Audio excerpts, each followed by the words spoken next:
Y en esta exposición concurren las autoridades de FIFA, concurre todo el mundo del deporte, los representantes, presidentes de clubes, las autoridades. Fíjense qué curioso, para que nos demos una idea del tamaño. Primero, Brasil sabemos lo que es, una potencia. Su población es de 193 millones de habitantes y en términos de ingreso per cápita es el 9º país en tamaño del mundo. Bueno, ese país que considera el fútbol un negocio y que además dice no solamente es un negocio, sino que es una industria, su gobierno decidió invertir para el Mundial 2014 y para las Olimpiadas que se van a jugar 2 años después, en el 2016, la friolera de 890 billones, o sea, 890.000 millones de millones en infraestructura. Esto no es que van a ser solamente canchas. Van a ser canchas, van a ser el tren rápido, van a erradicar las favelas, lo hemos visto, ya empezaron.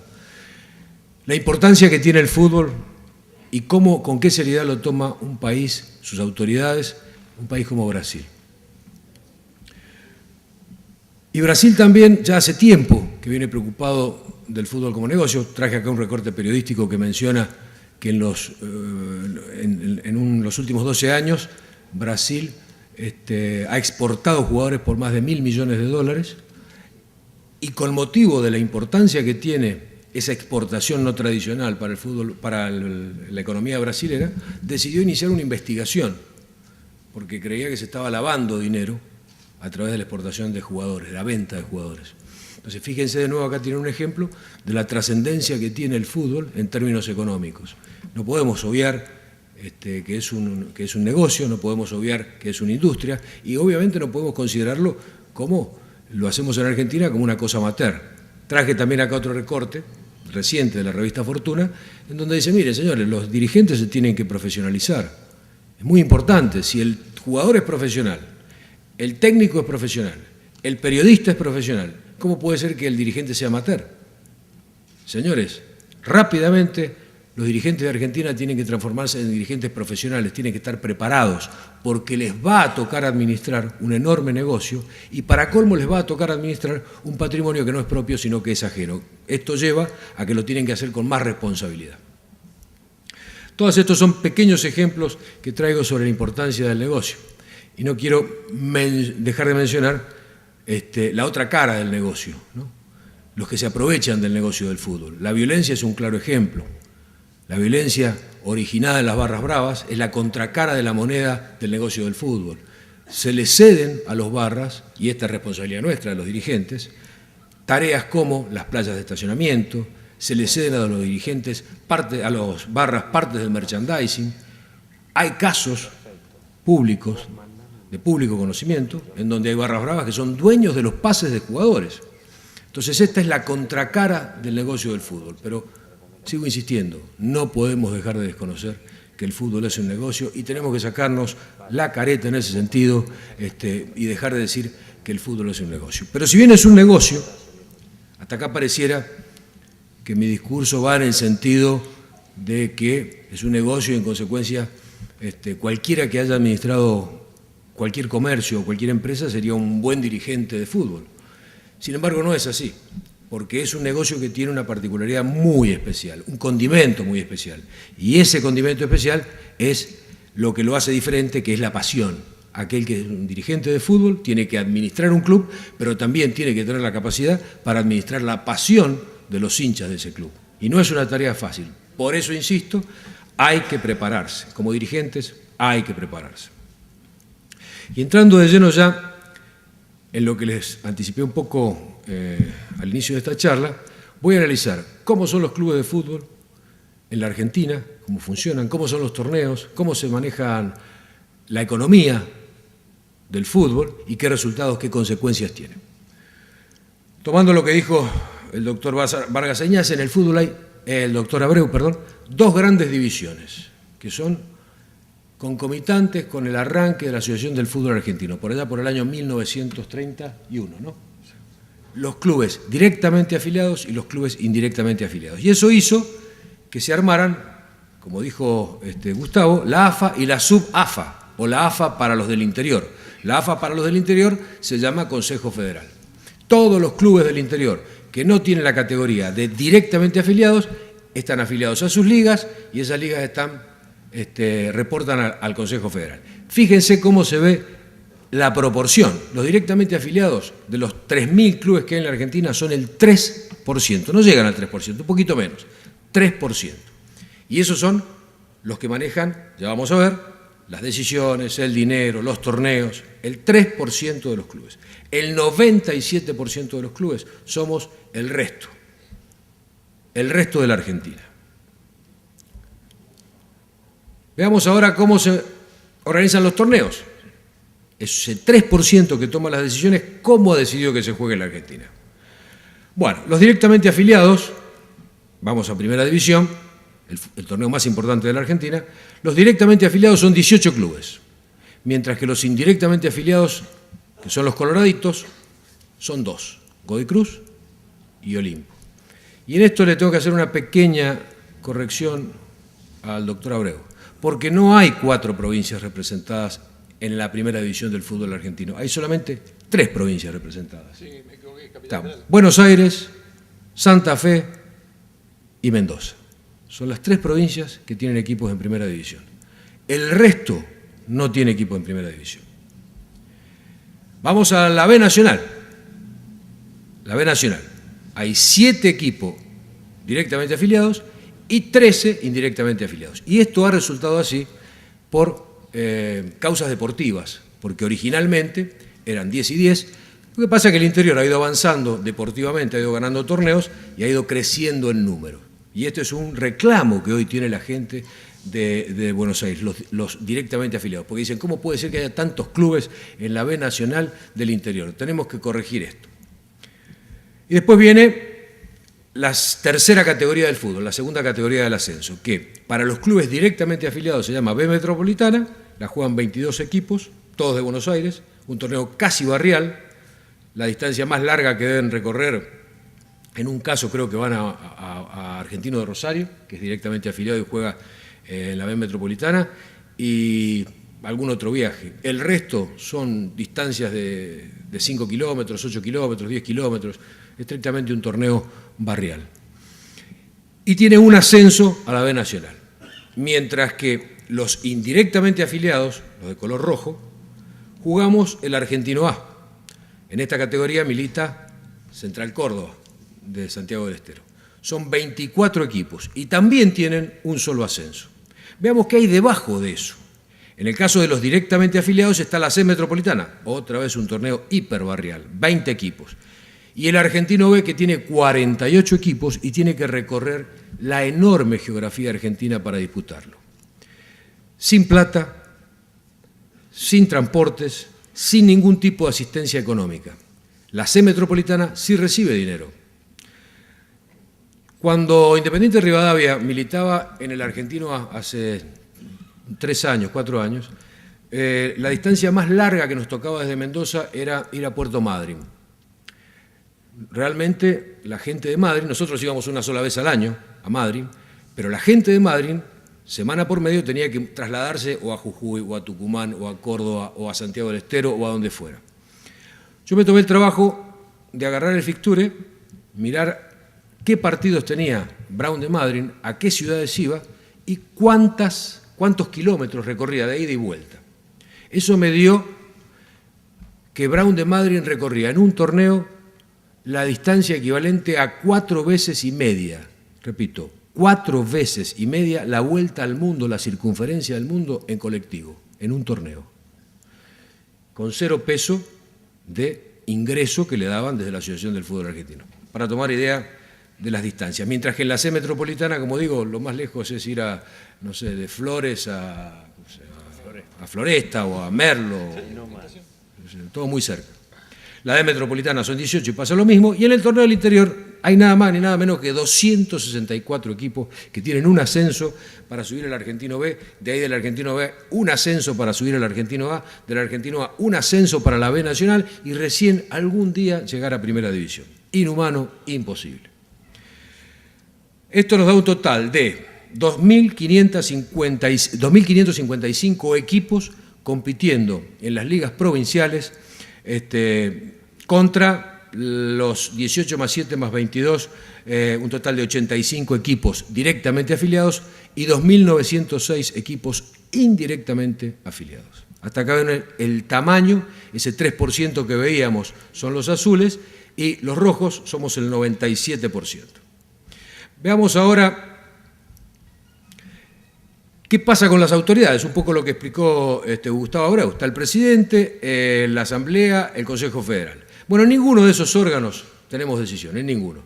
Ni siquiera en el que nos debería representar, que es el Consejo Federal, porque como bien lo explicó Gustavo, lo preside Grondona y designa los 9 miembros con los que él hace el quórum, con lo cual, la verdad, nadie opina, nadie discute, las reuniones son meramente un trámite.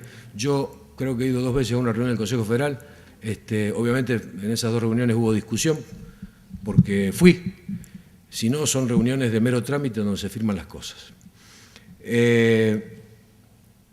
Un agregado más es que Grondona no solamente preside la AFA, sino que preside por estatuto todos esos órganos. Preside todos esos órganos, más el Tribunal de Disciplina, más el Consejo de Árbitros. Las decisiones son esto que veíamos. Los rojos, el 13%, los indirectamente afiliados contra el 36% en la Asamblea. La verdad no podemos hacer nada, el presidente lo eligen los directamente afiliados. En el Consejo Federal, lo que les acabo de explicar, hace quórum y tiene mayoría con eso. Y en el Comité Ejecutivo, el 5% que son representados por Godoy Cruz y Olimpo, seríamos los indirectamente afiliados, y el resto son todos clubes directamente afiliados. O sea que tampoco hay, de parte del interior, una posibilidad de tener alguna incidencia en las decisiones que se toman en el fútbol argentino. Los recursos, esto es muy interesante, y hemos tomado solamente los recursos que vienen del Fútbol para Todos, son 600 millones de pesos. ¿Cómo se reparten esa bolsa enorme de 600 millones de pesos entre los directamente afiliados y los indirectamente afiliados? Vuelvo a recordar, los directamente afiliados son menos del 3% de los clubes argentinos.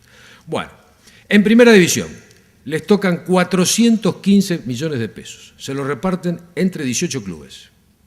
415 millones entre 18 clubes. En la B Nacional nos toca, digo nos porque hay milita Independiente de Rivadavia, 35 millones que se reparten entre 7 clubes directamente afiliados.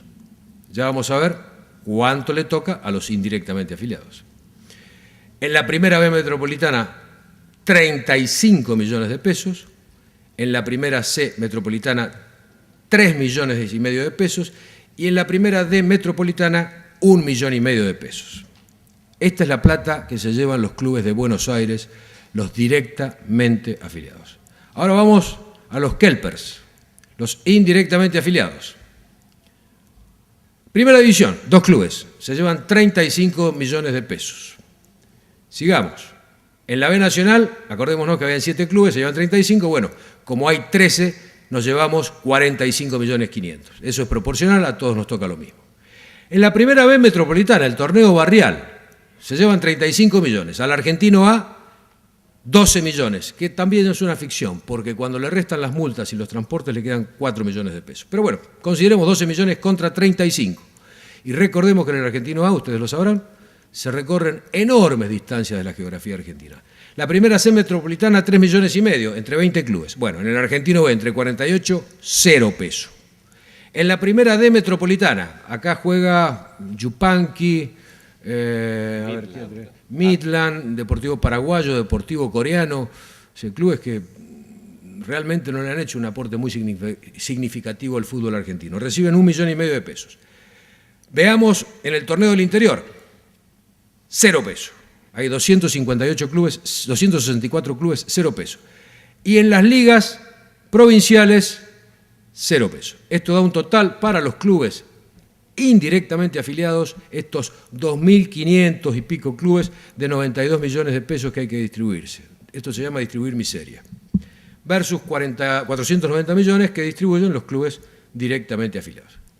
Hasta acá son datos. Hasta acá son, si quieren, hasta estadísticas. Pero veamos cómo esto, las decisiones, la organización de los torneos, la distribución de los recursos, cómo repercute si pudiéramos sacarle una foto al fútbol. cómo repercute en lo deportivo, si pudiéramos sacar una foto.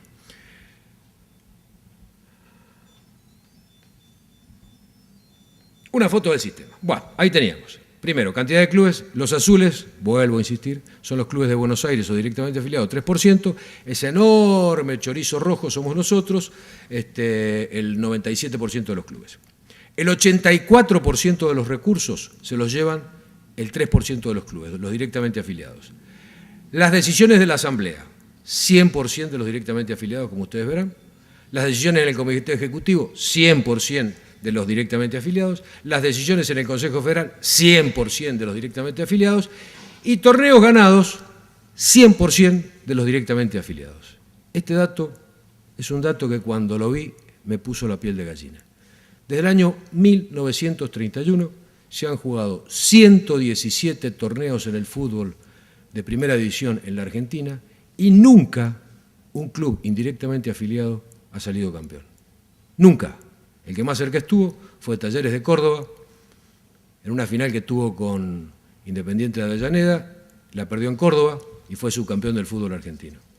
Pero nunca un club del interior indirectamente afiliado ha salido campeón. Esto quiere decir que las decisiones influyen en lo deportivo, que las decisiones en lo económico también tienen su incidencia en lo deportivo y que las decisiones sobre cómo se arman los torneos también tienen una influencia en los resultados deportivos. Paso a contarles la ley del fútbol brevemente para darle paso al resto del panel. La ley del fútbol es un proyecto que presentó el 19 de octubre del año pasado el diputado Barbas Añase. Los fundamentos de la ley explica un poco todo esto que estamos mencionando acá en esta charla, lo abrevia y lo explicita. Tiene 18 artículos, el último es de forma, 17 más el de forma. Los principios de la ley, bueno, lo que la ley dice es que hay que transparentar, federalizar, democratizar el fútbol. La ley procura que todas las instituciones del fútbol argentino voten, que los torneos se armen de manera regional y federal, que todas las decisiones sean dadas a publicidad, las institucionales y las deportivas, y una cosa muy importante, que el fútbol sea igualitario y solidario, que el fútbol sea igual para todos y que los más grandes, los que más tienen, ayuden a los que menos tienen. No como sucede hoy, y lo vemos en el fútbol para todos, en donde el Estado, vía un subsidio de 600 millones de pesos, ayuda más a los que más tienen. Yo estoy seguro que Boca o River, de esos 600 millones, reciben muchísimo más dinero que Central Córdoba, porque en el caso de Central Córdoba debe ser muy parecido a cero lo que recibe. Y ni qué hablar de los clubes más pequeños, que no pueden jugar un torneo argentino. Entonces, este es un raro caso en donde el Estado subsidia y subsidia mal, subsidia a los ricos. La ley tiende a una situación de igualdad, obviamente que no podemos pretender que Boca sea igual a Independiente de Rivadavia, pero una situación igual para los iguales y una situación solidaria, en donde Boca tendrá que ayudar a los que menos tienen para crecer, para que sean la verdadera cantera amateur que requiere el fútbol argentino. Y divide también la ley el fútbol entre el fútbol profesional y el fútbol amateur.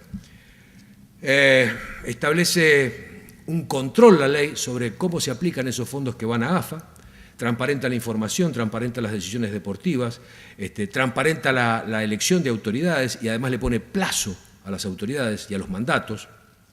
Dice que no pueden reelegirse más de una vez en ninguno de los casos, ni en AFA ni en los clubes, esto para generar también un recambio en la dirigencia. Le da participación a las minorías, todas las instituciones van a tener, una vez que la ley tenga vigencia, que reformar sus estatutos para que las minorías puedan ejercer el control sobre las mayorías victoriosas en alguna elección. Y le da la posibilidad a cada club de elegir libremente qué tipo de personería jurídica quiere tener, qué tipo de persona jurídica quiere ser, si quiere ser una sociedad anónima, quiere seguir siendo una asociación civil sin fines de lucro. Esto va a pasar por la libertad y por la decisión de cada institución. Se establecen sanciones a los dirigentes, más allá de las del derecho común, sanciones específicas por incumplimientos a esta ley y a los estatutos del club.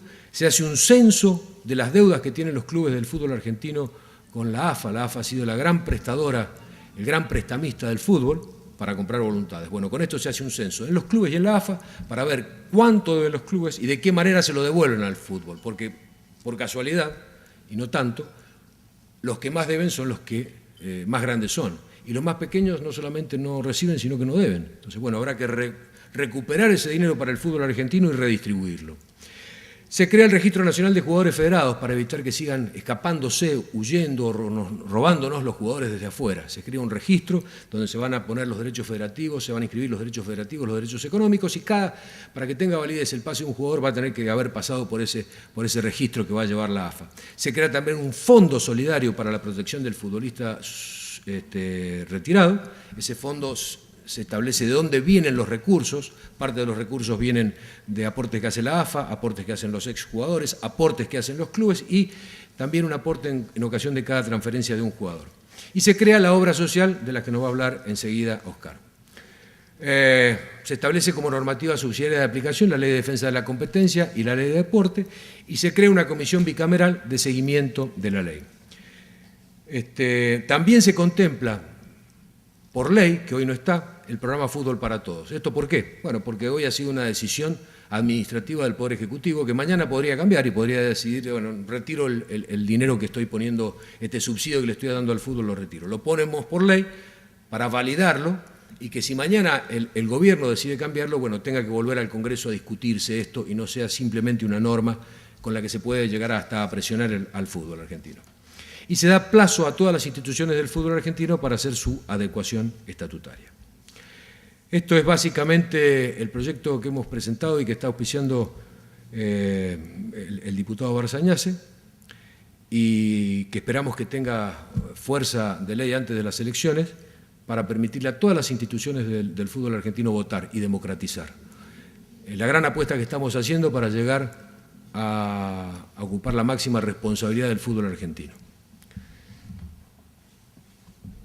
Hemos creado esta página www.leydelfutbol.com para escuchar todas las propuestas, ideas, sugerencias que nos quieran hacer llegar y también, bueno, dentro de poco va a estar ahí toda nuestra propuesta para que se puedan interiorizar. Muchas gracias.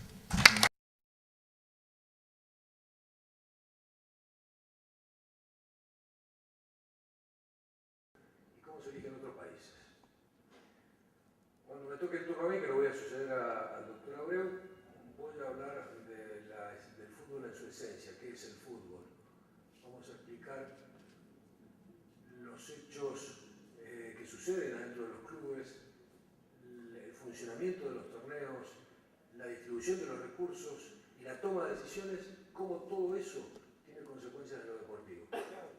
Y finalmente